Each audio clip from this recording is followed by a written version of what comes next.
শরীয়তপুর পৌর এলাকায় জলাবদ্ধতার শিকার অনেক অধিবাসী। সামান্য বৃষ্টি হলেই সদর হাসপাতাল সহ বিভিন্ন সরকারি বেসরকারি অফিস ও আবাসিক এলাকায় জলাবদ্ধতার সৃষ্টি হয়। বিস্তারিত জানাতে শরীয়তপুর পৌরসভার ১ নম্বর ওয়ার্ড থেকে আমাদের সঙ্গে যুক্ত হচ্ছেন প্রতিনিধি রকুনুজ্জামান পারভেজ।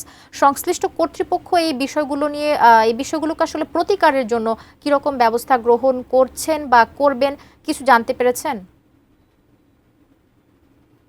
যেমনটা বলেছিলেন যে শরীয়তপুরে আসলে নানা সমস্যার জর্জরিত পৌরসভাটি, অর্থাৎ কর্তৃপক্ষের সাথে যদিও কথা বলেছি, প্রশাসনিকভাবে এখন পৌরসভা পরিচালিত হচ্ছে এবং যেটা হচ্ছে আর কি, আসলে সে নতুন কোনো কাজ কর্ম কিন্তু আমাদের চোখে পড়েনি। অর্থাৎ পুরানো যেই কাজগুলো সেইগুলো রিপেয়ার করা হচ্ছে, এগুলোই আমরা দেখতে পেরেছি।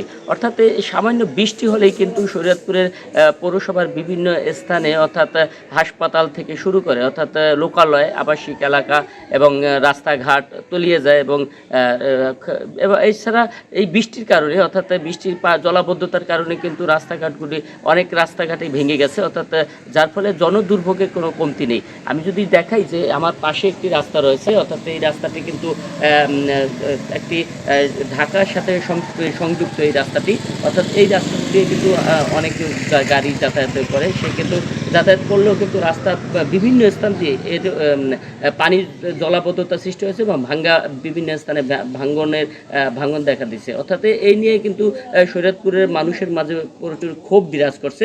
অর্থাৎ মানুষের যে চাহিদা, অর্থাৎ এই শরীয়তপুরের যে রাস্তাঘাটগুলো এবং ড্রেনেজের অবস্থা কিন্তু খুব স্বল্পতা রয়েছে। পাশাপাশি আমি যেখানে দাঁড়িয়ে আছি এটি একটি বাড়ি, অর্থাৎ এই বাড়িটার সামনেই দেখেন বিভিন্ন স্থাপনা কিন্তু তলিয়ে রয়েছে। অর্থাৎ যদিও 2 দিন যাবৎ বৃষ্টি হচ্ছে না, তারপরেও কিন্তু রাস্তা এখানে প্রতিনিয়তই এখানে তলিয়ে থাকে এবং বিভিন্ন বাড়িঘরে এরকম পানি দিয়ে ঢাকা থাকে। এই থেকে আসলে শরীয়তপুরবাসীর পরিত্রাণ চায়। এবং আর একটু জানিয়ে রাখি যে এই পানি বৃদ্ধি পাওয়ার কারণে কিন্তু জলাবদ্ধতা সৃষ্টি হওয়ার কারণে ডেঙ্গুর প্রভাবটা বিস্তার ঘটেছে এবং এই ডেঙ্গুর প্রভাব বিস্তার ঘটার কারণে কিন্তু রোগীর সংখ্যা হাসপাতালে দিন দিন বৃদ্ধি পাচ্ছে। এবং আমি যদি জানাই যে আমাদের শরীয়তপুর হাসপাতালের সামনেও প্রচুর পানি বেঁধে যায় এবং এই বেঁধে যাওয়ার কারণে কিন্তু নোংরার কারণে এই ধরনের ডেঙ্গুর প্রভাব বিস্তার হয়। এই ছিল আমার সর্বশেষ খবর শরীয়তপুর পৌরসভা থেকে। কবিতা।